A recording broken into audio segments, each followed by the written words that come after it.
Hello guys and welcome back to another FPL video. My name is Open Meerkat and today I've got a bit of a different video for you guys. There's only 8 game weeks left of the season, so I sort of got an overview of the last 8 game weeks for you guys, game weeks 31 to 38, and looking at some of the data that's been produced throughout the season and expected data upcoming. The kind of fixtures you want to be targeting, defensive and attacking assets, some differentials, the predicted points and captaincy. So a lot of things covered. I'll put timestamps down below if you want to scroll to specific things that you might want some help on. So yeah, I'm just going to be going over all of the 8 upcoming game weeks. So getting straight into things with the defensive assets.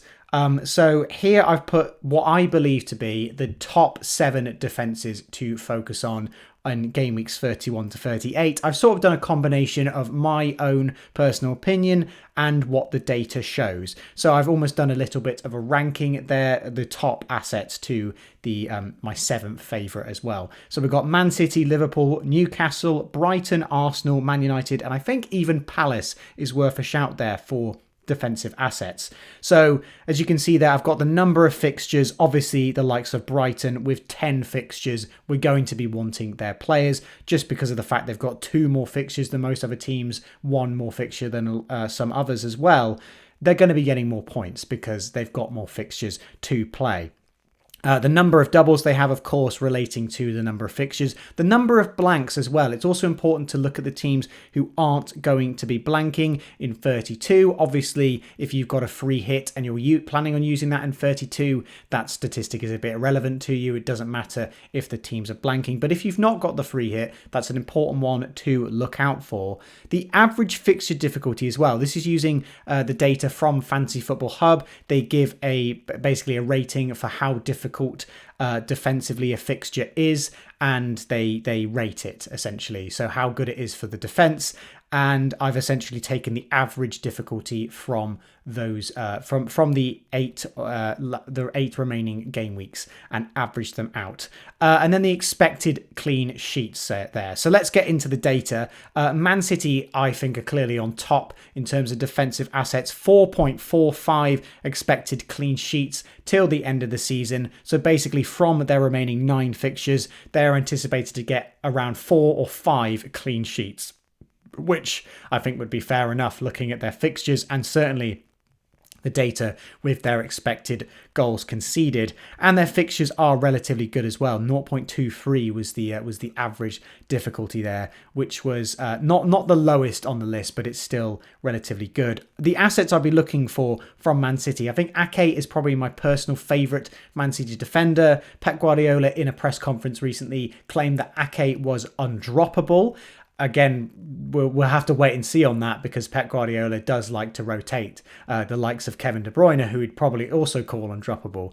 So yeah, I think Ake is certainly the best for minutes along with Diaz.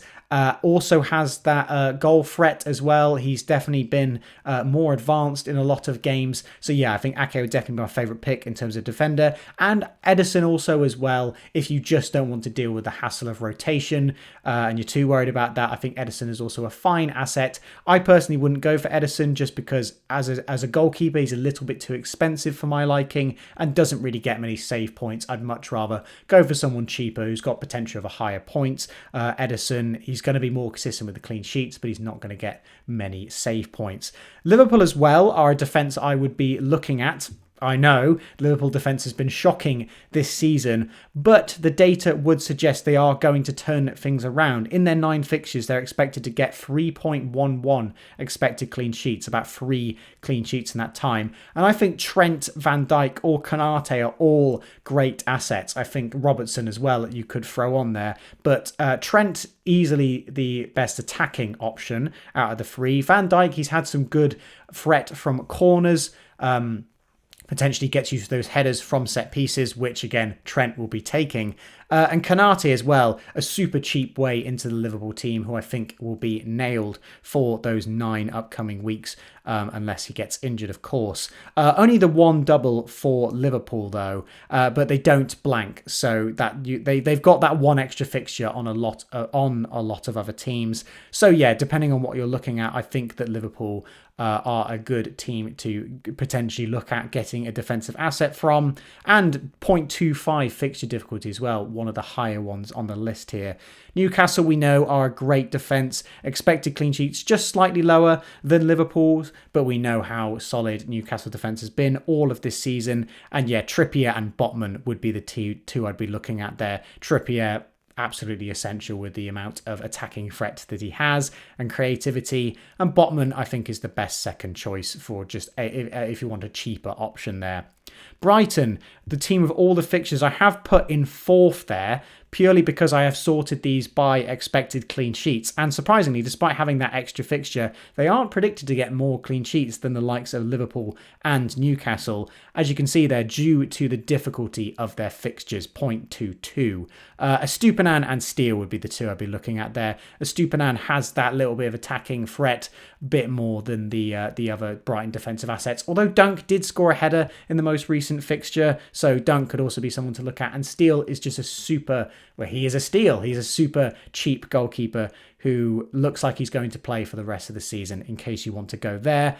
Arsenal, another great defence this season. Again, the 5th highest clean sheets, despite the fact they only have 8 fixtures. They don't double, but they also don't blank, so they're just going to be consistent throughout. And I've put there White as my favourite asset. He looks like he's going to be nailed for the rest of the season, with Tomiyasu suffering an injury that's going to keep him out. And he's one of the cheap. I believe he's the cheapest starting Arsenal defender, whilst also being very advanced. So yeah, I really do like Ben White as a choice there, and Gabriel as a second choice there, with that threat from corners.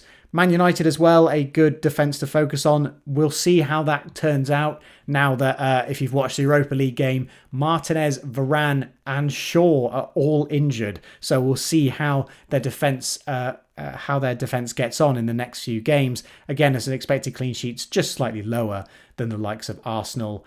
And some relatively good fixture difficulty, 0.24, the average there. They do have a blank coming up though, so you would have to navigate that one. And Shaw and Martinez would be the 2 that I'd look at. But again, I made this graphic yesterday, so yeah, Martinez is not is probably out for the season, so you could probably discount Martinez there. Malacia could be an interesting option. If we see Luke Shaw come back and he plays centre-back, Malacia could get some really good game time at just 4.2 million. He'd be certainly a good asset to look into. And Crystal Palace I've put there, the 7th highest in terms of expected clean sheets, despite only having 8 fixtures. Because the fixture difficulty is so good for Crystal Palace, they probably have the best fixtures out of any of the teams left. And I've put Mark Gahey as my favourite asset there. I wouldn't really be doubling up on the Crystal Palace defence. They've been relatively good this season. They haven't been terrible. Their attack's also been good, putting 5 past Leeds last weekend. But again, consistent. They don't double, but they also don't blank. And yeah, the clean sheets look like they could be there for Palace. 2.64, 2 to 3 clean sheets expected there. And they're nice and cheap, so you can put them on the bench for those tougher fixtures. Moving on to the attacking assets. Again, as you can see here, not much changed. A lot of the same teams are still there. Brighton do move up a place. I've filtered them by expected goals. So how many expected goals how many goals are expected to score? Man City obviously there on top with 22.42 goals expected. Favourite assets, Haaland, KDB and Grealish. They are the most nailed 3, I reckon. So if you're going to go for a triple up of Man City attack, I think that'll be where you go. Obviously, the likes of Bernardo Silva, Mahrez and even Alvarez could come into the team if there's rotation on the horizon. The fixture difficulty as well for Man City is relatively good in terms of attacking. So the defences they're playing aren't as solid as some of the other teams on this list. And again, a nice amount of fixtures which we've been over. Liverpool coming in second. 17.45 expected goals, so that might be 5 lower than Man City, but it's still very high. And as you can see there, the average fixture difficulty at 1.57, really good set of fixtures for Liverpool, playing some very weak defences with the likes of Leeds, Nottingham Forest coming up recently. And then, yeah, the triple up that I would be going on, if you really wanted to triple up on Liverpool attack, is Salah, Nunez and Gakpo. Gakpo seems to be a lot more nailed on recently, more nailed on than Nunez has been, and he's also been playing a lot of 90 minutes. Nunez seems to be the one who sacrificed early. Salah's obviously going to be the incredibly nailed asset, but the likes of Diaz is coming back from injury, Jota and of course Firmino will be taking minutes off. So it depends how risky you want to get. You wouldn't be surprised to see some of those players rotated. I wouldn't mind taking a punt on one of them. But yeah, I wouldn't be loading up too much on the other Liverpool attackers because you could just be heavily impacted by the rotation. But if you can get the rotation nailed, then I think there's potential for a lot of points there. Brighton as well, with some incredibly good data for attacking wise, with the 10 fixtures and 3 doubles coming up, of course, I expect to score a lot of goals, for 15.48, and that's probably lower than you might think because their attack has been amazing this season. They are very consistently high scoring, and of course Mitoma, March and McAllister are the 3 that you'd go for. I really do like the look of Ferguson, but he's just not nailed enough. He's just going to be rotated. He doesn't play all the games. It's a shame because he'd be an absolute bargain with his price on fantasy football. But yeah, he just doesn't play enough games for my liking. The fixture difficulty is actually quite tough for Brighton assets. Maybe why their expected goals is a bit lower there. But yeah, their attack has been immense all season. I would certainly be doubling up on their midfield, potentially even tripling up. And my ranking there has gone Mitoma, March, McAllister, my only personal opinion. Mitoma, I think, is just the best player, the best finisher out of the 3. March's data has been incredible recently. I think he will get those returns sooner rather than later. And McAllister, he might be playing in the number 10 role for a lot of games, but he does tend to drop a bit deeper. He does have penalties, though, which does lift him up, but he is my personal... he's my 3rd favourite out of the 3. But in all honesty, I think going for a triple up and just saving yourself from the headache would be fantastic because they're all nailed as well and all cheap. We're never going to get something like this, as good as this for any future seasons, are we? So yeah, triple up on the Brighton attack, on the Brighton midfield is certainly viable. Man United there coming in 4th with 14.39 expected goals. Again, Rashford was my favourite asset, but injury concerns, he might be teetering a little bit there. Fernandes as well has been playing a lot deeper recently. Maybe he's not as explosive as we'd like him to be, especially with this new system that Ten Hag seems to be playing without Rashford in it.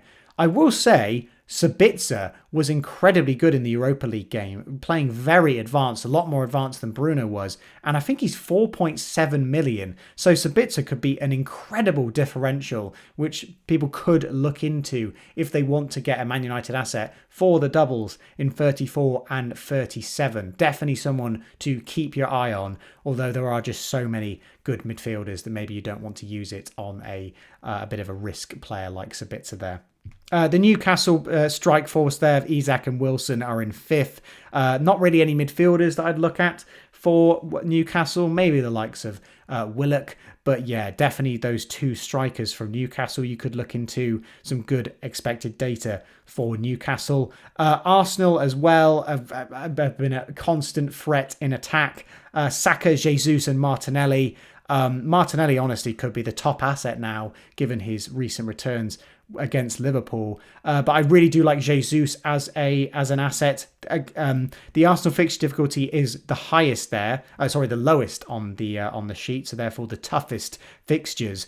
But Jesus is an amazing differential at a time where there aren't too many forwards to focus on. Jesus could be a great differential and will probably start most games. He might come off quite early, but as we've seen, his data has been extremely good as of recent.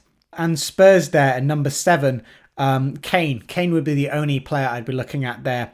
Quite a big drop-off between Arsenal and Spurs. 11.44 expected goals for Spurs. It would just be Kane I'd be looking at, in all honesty. The likes of Son, I think, are just too expensive for how much they offer at the moment. There's so many midfield options you could go for. And there's not really anyone else in the Spurs attack that really piques my interest. Maybe the likes of a Porro in terms of getting attacking returns, if you think you want to go there. The fixture difficulty isn't too bad for Spurs, but yeah, they just don't seem to be very attacking at the moment. I think Kane would really be the only player I'd be looking at in terms of their attack.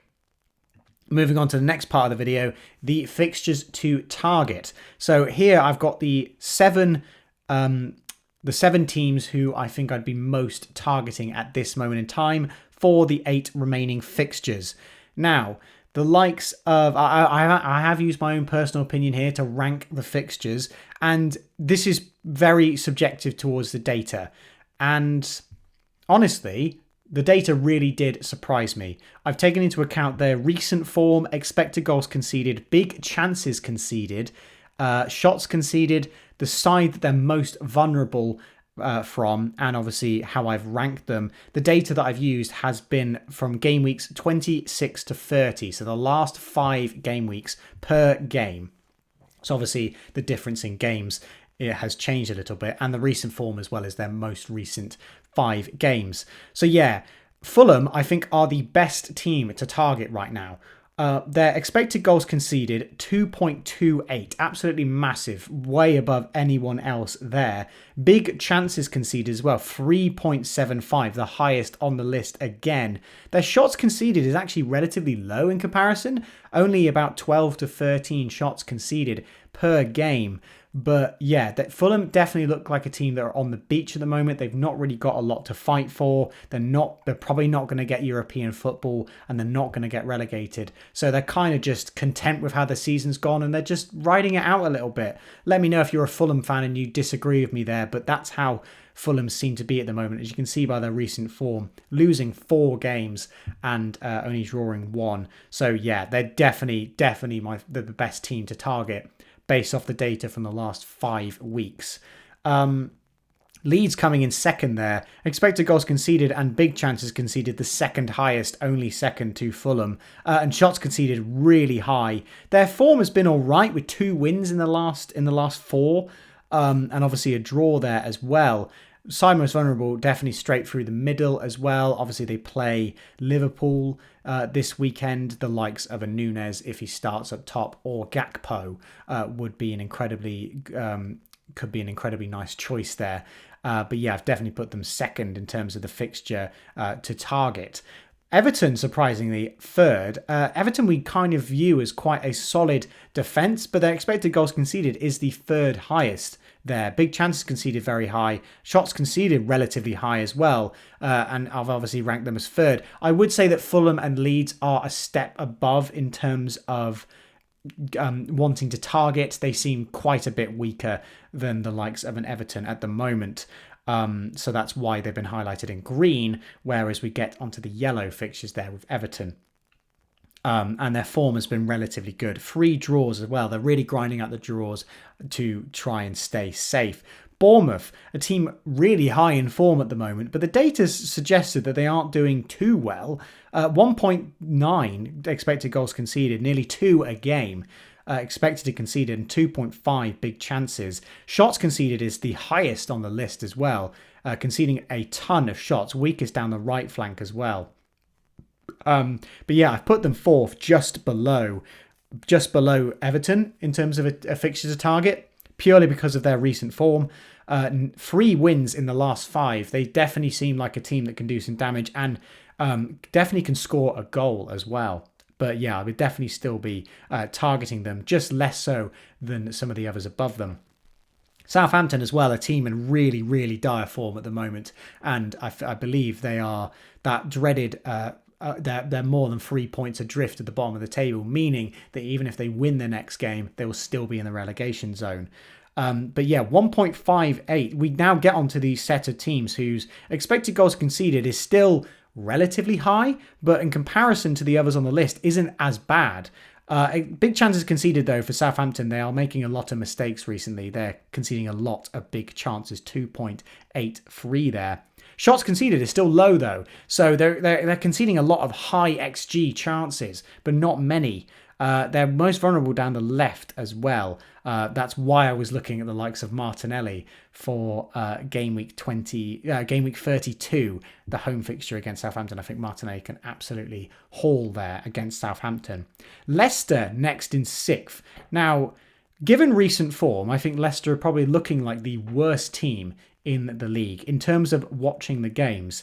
But looking at the data, I can't put them any higher than 6th, honestly. Expected goals conceded 1.48 is really not that high, around about 1 to 2 goals a game. But 1.33 big chances conceded. They're really not conceding that many big chances in the last 5 weeks, that is, which is quite surprising because you would associate Leicester with making some quite big mistakes this season. So yeah, that's interesting to see, but a high amount of shots conceded. So yeah, not many big chances, but a lot of shots being conceded.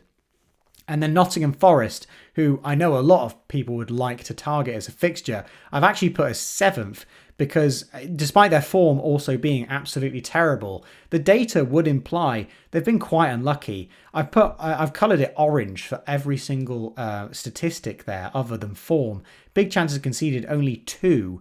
Shots conceded, some of the lowest, and expected goals conceded, the lowest on the list. So I can't really put them any higher than 7th, even though they've looked relatively poor. So what do you guys think about this? I think the teams at the top, I wouldn't have fully expected. I was expecting Fulham to be high up there just because of how they've not really got a lot to play for at the moment. But yeah, Leeds and especially Everton being so much higher than Forest and Leicester, who again don't have the form to back it up, but the data seems to be in their favour. So yeah, let me know what you guys think about all of that.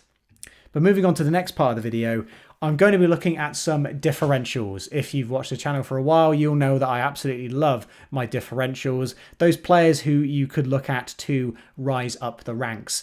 The issue is, I don't really know how to define a differential anymore because honestly, with how template this season has been, if you don't have the likes of a Kane, a Haaland, a Trippier, a Rashford, a Watkins, any of those players, they're probably considered a differential in all honesty. There's about 4 or 5 incredibly template players. If you have someone who's not one of them, they're probably a differential. They'll probably help you rise up the ranks. But if you're really looking to try and massively rise up the ranks, then this table might be the one for you. I've looked at some differentials here with under 10% ownership. Some of my favourites here. So at the top here, I've sorted them by ownership. Jack Grealish has put out some incredibly good data from the last 5 game weeks. This is all taken from.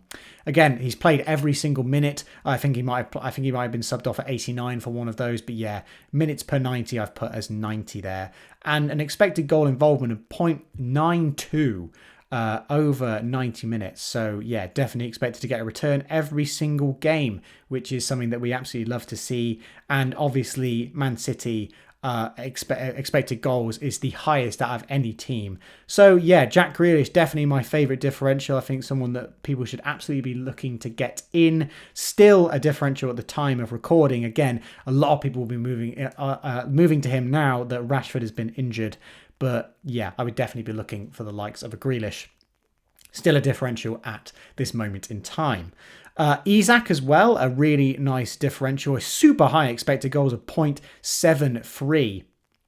A low amount of expected assists there, but again, very high for the expected goals. Minutes per 90 is a little bit of a concern. It's 63. Again, he could easily be rotated with Callum Wilson. But yeah, the expected goals for Newcastle is relatively decent. Isak could definitely get some hauls in the upcoming game weeks. And of course, he has that double coming up to be rescheduled with Brighton. So yeah, could be a nice differential for your attack over the likes of a Kane or a Haaland or a Watkins, which seems to be the template 3 at the moment. Kai Havertz as well. Again, Chelsea in very dire form as well, but Havertz's stats have been through the roof. Whether you think he's going to continue starting now that Lampard is in charge is another concern, but the data would suggest he would. 85 minutes per 90 he's been getting on average, and 0.72 expected goals, 1.02 expected goal involvement. Havertz owners have been very unlucky to not be getting more points than they have recently. Extremely high data here.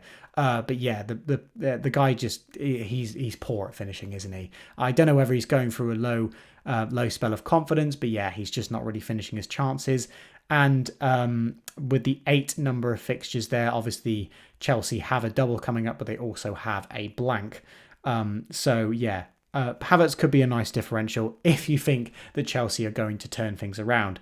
Andreas is someone who I've been looking at. 3.84% ownership in the top 100k. The stats aren't really there for Andreas. Again, 0.38 is all right for expected goals. Expected a goal every 3 games, that is. He's pretty nailed for minutes, 83 per 90. Might come off a little early in most games. But yeah, the expected goals for Fulham have been absolutely dire, even with the 9 games coming up. But again, a nice differential that not many people are really looking at the moment. If you think that's someone worth to go for, we know that Andreas is capable of a lot from previous games this season, and he's likely to be on penalties with the admission of Mitrovic up until game week 36. So yeah, he could definitely get a penalty in that time as well. Harvey Barnes, someone I've put there. Again, the stats don't really fall in his favour, and the minutes are a little bit suspect, 69 minutes per 90, and the expected goals for Leicester is pretty poor, but he's a differential. He's a differential that you know can return on occasion. So yeah, he's someone that you could look into. I personally wouldn't really be going for Harvey Barnes. Leicester look quite dire in form, but he's a differential that I thought I'd give some light anyway. And also there's not many players who are in between the bracket of 1 and 10%, which we'll get onto in a minute. De Bruyne as well, someone I thought I should definitely highlight. Certainly a differential with his price point, with everyone going for the likes of Kane, Haaland and Salah. The expected goals is very low for De Bruyne, but the expected assists is so high, given the fact that Haaland's in the team as well. You would definitely expect De Bruyne to get some minutes. Maybe a rotation concern, only 64 minutes per 90. Hasn't started every single game, but again, with the expected goals being so high of Man City, if Haaland's going to be hauling, if Grealish is going to be hauling, then De Bruyne's very likely to be hauling as well, getting the assists and maybe chipping in with a long-range banger every now and then. And Solanke, someone else I thought I'd highlight.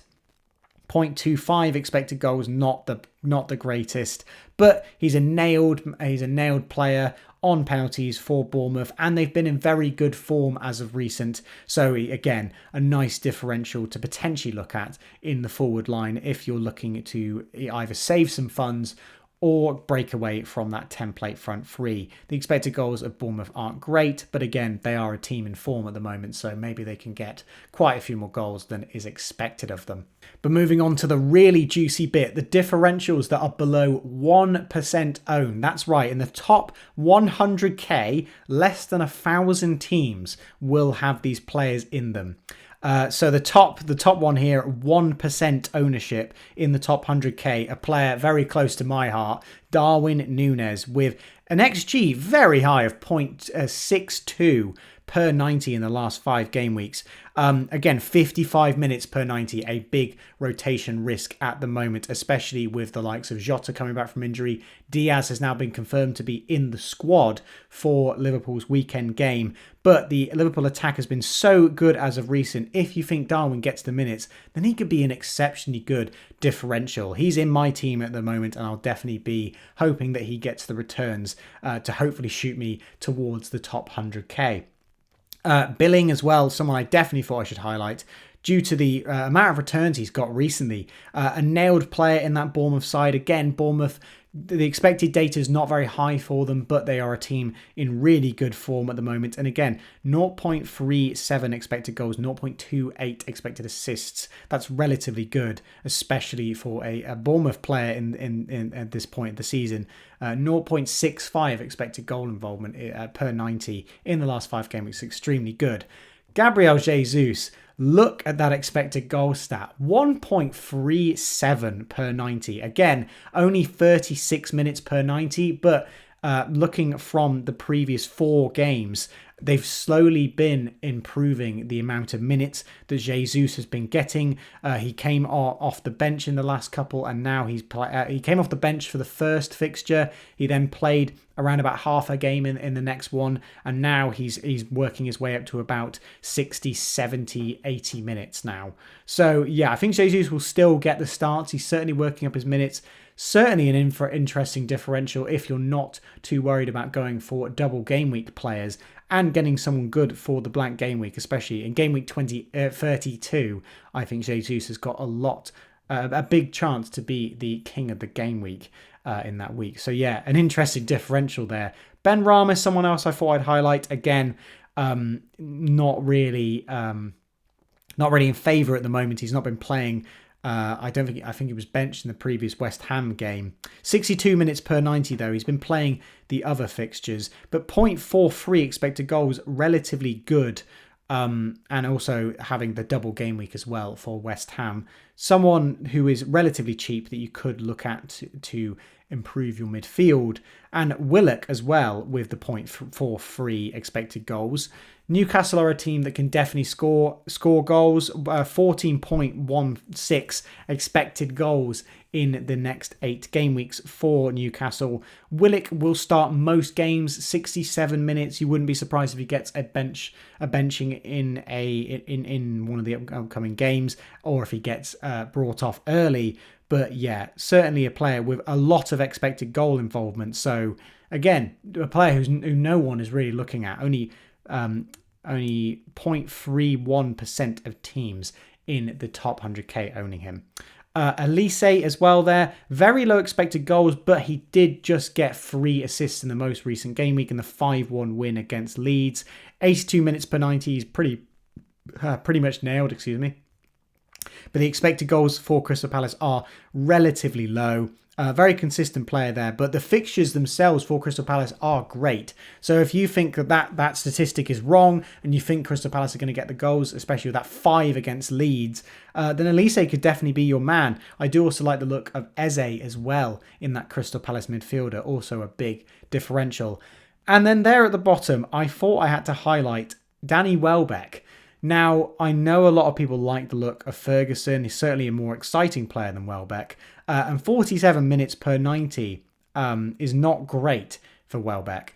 But if you think he gets a run of starts, especially with 10 fixtures coming up, it doesn't matter if he gets 1 or 2 benchings, being at the top of that Brighton attack could be massive. Only 0.42 expected goals, which isn't huge, but when there's a lack of forwards, Welbeck at 0.01% ownership in the top 100k, he could potentially get some returns. I don't know. He's at the bottom of the list for a reason. He's that lowly owned for a reason. But yeah, if you think that Welbeck gets a run of games, then he could very easily be in the returns just because he is at the top of that Brighton attack. And moving on to the final sort of little bit of the video, the captaincy ranking I've got here for the last 8 game weeks. Now, again, I've put a little asterisk there on game week 36 and 37 because the fixtures aren't fully confirmed there. And this is my own personal ranking here. Also helped with the Fantasy Football Hub expected points for every single game week. And just to give you kind of an idea of which players you could look at potentially owning for these game weeks. So Kane I've put as the top captaincy pick for game week 31. I think it is just a standout fixture on paper against Bournemouth. Haaland I've put as number 2. Again, this is just from opinions, my own opinion and also the data. Haaland's captaincy is going to be through the roof. If you think that Haaland is going to do well, absolutely captain Haaland. I'm just saying that if you have Kane in your team, there is a good chance that Kane outscores Haaland. But if you're the kind of player that worries about expected ownership, just owning Kane will probably be enough, and you should definitely captain Haaland if you own him and you think he's going to do well. But I think in terms of the ranking, I think Kane would be above him. That's not to say that he will definitely score more points. I would just put him above Haaland. And then Salah definitely has to be there away at Leeds, could potentially get a haul, but yeah, I'd put him third out of the top three there. Moving on to game week 32, Salah I definitely think is the top pick there at home to Nottingham Forest. Saka has to be there as well. Again, Saka could easily be an Ødegaard or a Martinelli for the home fixture against Southampton. Certainly a fixture I'd like to be targeting in that blank game week. And I've put Maddison there again at home to Wolves. Again, Leicester have been miles off it. But I think that Maddison could be a very outside shout for game week 32, as there aren't a huge amount of options outside of Liverpool and Arsenal in terms of a good fixture to captain for game week 32. As you'll see here, the fixtures have massively been favoured in terms of the captaincy. In game week 33 is a really interesting game week. I don't know if any of you guys have been planning your moves, have thought about who you might captain in game week 33, but it's certainly a very interesting one as there are absolutely no standout picks. Haaland plays Arsenal at home. That's not a very good fixture on paper. Obviously, the Arsenal assets are playing Man City away, which again is a terrible fixture on paper. Salah doesn't have a great fixture that week. There isn't really a standout pick at all in that game. Spurs play Man United as well, so both of those assets are a bit tough. So who are you really looking for captaincy in game week 33? I've put the top pick as Watkins there, home to Fulham, who again seem to be quite on the beach at this point. Watkins in great scoring form. I think he'd definitely be the top pick there. I put Matoma there for game week 33. Whenever you see Matoma, that basically just means a Brighton midfielder. Matoma is just my personal favourite from the Brighton midfield, but again, that could easily be March or McAllister there. Away to Nottingham Forest, I'd say is the second best pick, and Kane at home to Man United. Also, it's not really a very great pick. Kane normally does pretty well against Man United, but there's not many decent captaincy options for game week 33. But I think that's probably the last game week where that's the case. Moving on to double game week 34, I would put Salah as the top captaincy pick. Again, you could very much go for Haaland. The fact that Haaland's got a double, the fact he can score hat-tricks in back-to-back games could easily be enough to make him the top pick. But I think looking at the fixtures on paper, I genuinely think that Salah has the better double. The fact that he's going to be nailed on for 90 minutes in both of those games, maybe Haaland gets some rotation in one of those games, comes off a bit earlier. I'd say Salah on paper has the better chance of getting more points. With the home fixture against Fulham, which is a fantastic one, and then at home to Spurs, which is pretty good as well. Haaland with two good fixtures, away to Fulham, also a great fixture, and home to West Ham. Fixtures are very even on paper, purely because Salah, I think, gets more minutes. I'd put him ahead.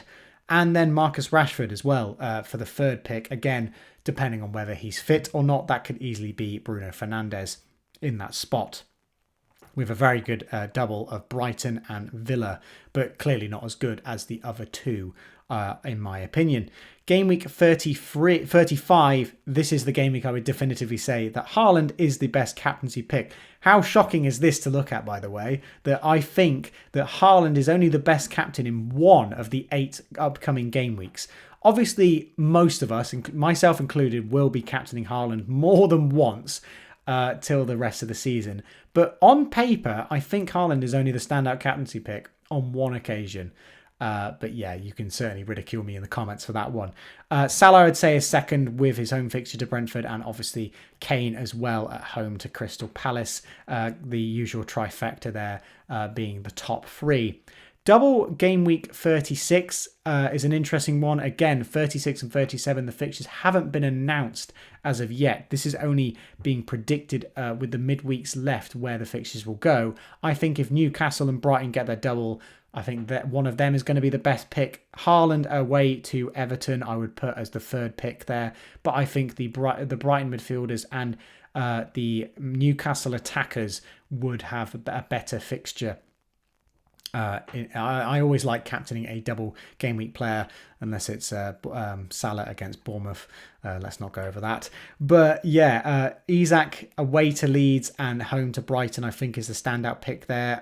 Newcastle's double is definitely better than Brighton's on paper. The away fixture to Leeds definitely better than away to Newcastle. But again, the Brighton midfielders are so in form. Again, this is 6 weeks in the future, so maybe they're not as good by that point, but I think they will be. They certainly look like they're going to be. So yeah, they would be the standout picks there. When we get to game week 37, again, a double game week for Haaland could easily just go there. But on paper, the double is certainly in Man United's favour. So I think that on paper, Rashford would be the better captaincy pick. He's returned incredibly well in the double game weeks as well. And obviously with Haaland's minutes risks as well. And then also Brighton have their double. I'd put them third in the rankings, one of their attacking assets. Obviously, Chelsea also have a double potentially in game week 37, but their fixtures involve away at Man United and Man City, so I would not be going for a captain from Chelsea in that week. And then the final game week of the season, game week 38, so far in the future, but the top captaincy pick there is probably Harry Kane away to Leeds. I think Man City don't have the best fixture on paper. Forgive me, I have forgotten who Man City are playing in that final fixture. But yeah, I think that there's a great fixture on paper for Spurs, Man United and Liverpool there. So I put all three of them ahead on paper due to just, I like captaining the fixtures. But again, Haaland could be in massive scoring form. You might easily want to go for him. But yeah, just to give you an idea of the kind of players you want to look for to potentially owning or captaining in all of these game weeks. And then finally, the last bit of the video, completely objective here, no subjectiveness from me involved in this one, is the data taken from Fantasy Football Hub's predicted points for the remainder of the season. And the top point scorer, funnily enough, is not Haaland. The top point scorer predicted is Salah. I guess due to the amount of fixtures and the how good the fixtures look for Liverpool on paper. Salah is predicted to be the top premium midfielder there, the top point scorer in the game. In terms of the premium forwards, obviously Haaland and Kane coming on top. Darwin is the only forward who I would consider as a premium who might even be in contention, I think, in terms of the points. He's the third highest for a premium forward. But yeah, due to the unsureness about his minutes, he can't be any higher than 34.8 predicted points for the rest of the season. And in terms of the other forwards, there's a few options there with Tony, who I've not really mentioned in this video. But yeah, Tony's certainly a good pick if he avoids his ban. Isak and Watkins as well. Very close there with the forwards' predicted points. Premium midfielders. Salah, Fernandes there in second with 54.2, very much on par with Kane, funnily enough, in terms of predicted points. And Kevin De Bruyne as well at 44.6. Again, the fixtures do look good for Man City on paper, but yeah, the expected minutes of De Bruyne is relatively low. Now, this is where it gets interesting. The other midfielders, all of the Brighton midfielders are there. Actually, no, sorry. Mitoma is slightly below our third entry there. March and McAllister, by the data, are predicted the most points from the last 8 game weeks there, despite the consistency of Mitoma. Foden is apparently the third best pick there, despite the fact that he might not even play this weekend. Yeah, Foden is predicted to third. It's predicted that he'll get more minutes nearer the end of the season, and that he'll even get more minutes and more points than the likes of De Bruyne. So yeah, that's a very interesting one from Fantasy Football Hub there. But yeah, he's predicted to be the third highest scorer, just below March and McAllister, but above of Mitoma. So yeah, let me know in the comments if you think that Foden is going to outscore Mitoma till the rest of the season. Premium defenders, Trent just edges Trippier there in terms of the premium defenders, but yeah, I'd honestly want to own both in my team. Two really good assets there. And Diaz as well. All of the Man City defenders were relatively close and high up, about the 40 points mark in terms of expected points for the rest of the season. In terms of the other defenders, it would literally have been all Man City defenders, and I thought that was quite boring as a graphic, so I've just put the top one there, John Stones at 40.7. Ake and Akanji as well were also very close in terms of the predicted points. Kanate there in the second place spot with 36.3, again predicted to get a lot of minutes for Liverpool, pretty much all the minutes remaining for Liverpool till the rest of the season. And Veltman, interestingly, coming in as the top Brighton asset in terms of defence. Not quite sure why they've selected Veltman over the likes of a Dunk or a Stupinan. Maybe he's predicted to get more minutes than I realised, but yeah, certainly a interesting asset to potentially look at, given the predicted data there from Fantasy Football Hub. And then moving on to goalkeepers, Edison is predicted to be the top point scorer, 38.5. But Steele as well, very close behind, only 2 lower, and of course 1.5 million cheaper as well. Certainly an asset to look at. And Alisson is constantly there. Do any of you get in Alisson? I'd love to hear if any of you transfer in Alisson, because he's consistently at the top of the goalkeepers, and yet no one ever wants to spend a Liverpool asset on getting him in. But yeah, I still think he's a good asset. It's just, does he take away from the other potential assets? But again, some of you are on the 0 Liverpool this season. Some people might still be on a triple up. Liverpool assets have been all over the place this season. But yeah, that's going to wrap it up for this video. I hope you guys have enjoyed. If you stuck it out to the end, please give the video a like and subscribe to the channel if you've enjoyed this kind of content. Get down in the comments with your thoughts about the video. I wish you all green arrows for the rest of the run-in, and I'll see you in the next FPL video.